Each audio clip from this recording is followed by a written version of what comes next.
Hello students, NCERT का system of particles and rotational motion का question number 6.1 मैं यहाँ पर डिस्कस कर रहा हूँ। क्या कहता है क्वेश्चन में, give the location of A centre of mass of A sphere, cylinder, ring and cube each of uniform mass density, does the centre of mass of the body necessary lie inside the body. तो कहता है एक हमारे पास sphere है तो मैंने consider कर लिया बच्चों ये स्फीयर है।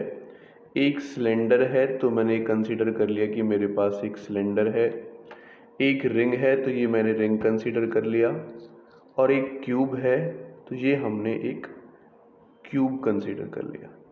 अभी कह रहा है कि इनका सेंटर ऑफ मास बताओ। देखो अगर मैं इन चारों बॉडी की बात करूं, ये स्फीयर है और ये रिंग है, तो इन सबका सेंटर ऑफ मास जो होगा वो सेंटर पर लाई करेगा। सबका सेंटर मास सेंटर पर लाई करेगा। अगर बॉडी सिमेट्रिकल है तो सेंटर ऑफ मास जो होगा उसके सेंटर पर होगा। ठीक है, तो सभी का सेंटर मास कहाँ हो जाएगा, सेंटर पे हो जाएगा। और एक क्वेश्चन पूछ रहा है, does the centre of mass of the body necessary lies inside the body.